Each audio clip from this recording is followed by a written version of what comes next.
I have had the experience before where I described this a bit at the beginning of the episode, but where essentially every 18 to 24 months, essentially, you're creating and selling the next version of whatever it is that you're selling. I have heard the word replatform used for that. And what can be really successful, I think, is when you can take the approach of one, what do we need to change technologically and about the technology itself as part of this in order to continue to have the best software platform that we can in order to enable the new types of functionality that we want to have in this platform and beyond, as well as how do we package up something that is new and is adding additional value or potentially has upsell levers that are new or will allow us to sell to a new segment of the market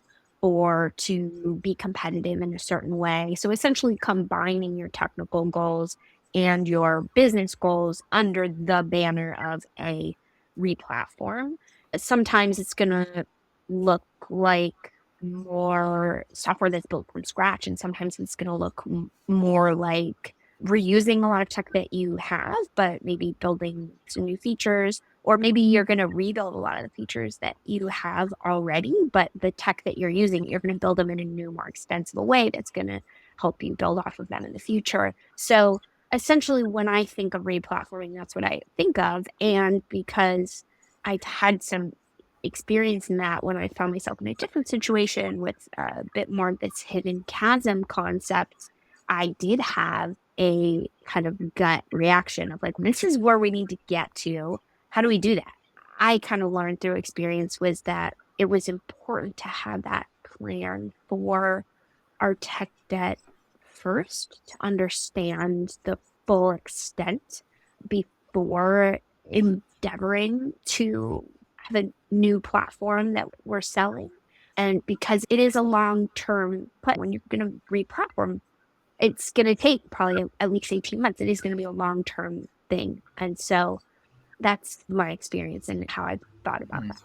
I like how you phrased it, the idea of platform as a way to connect your business and your technical goals, like at the Yeah. highest level, with a level of flexibility at an organizational level, with the level of flexibility to adapt to the conditions that are constantly changing around you.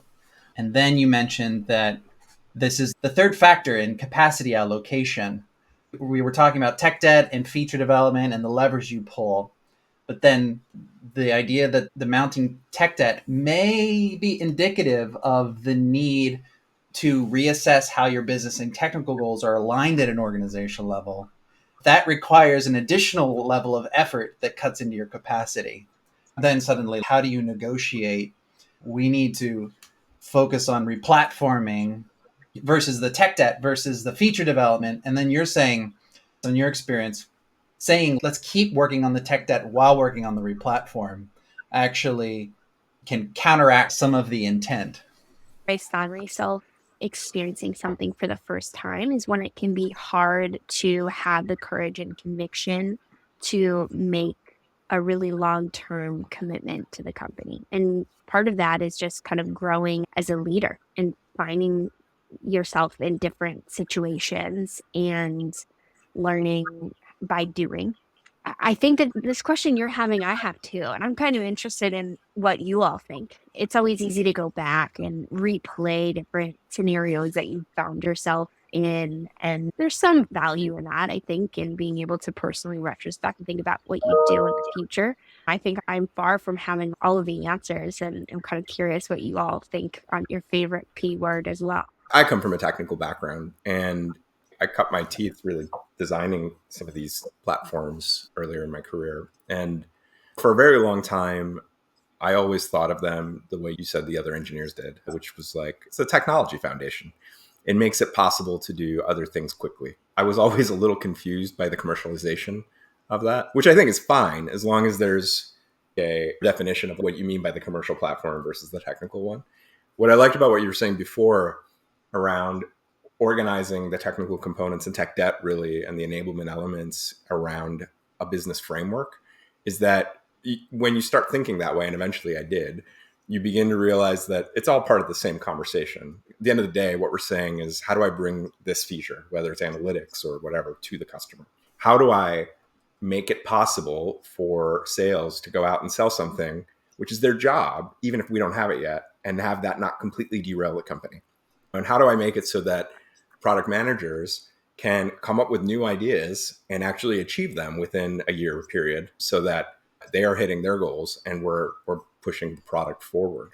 That's where my sort of personal definition of the P word has come to. Is it is absolutely about making it possible to bring these features to market as quickly as possible, and doing so in the most adaptive, flexible way possible.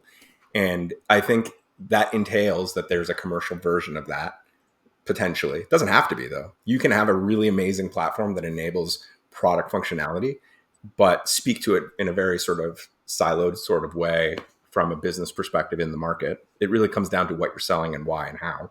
As long as under the hood you're able to do that, and you're able to enable those elements of your organization, that's what platform boils down to in my mind. It is technical in nature, but it's also business driven, and it has to be business driven.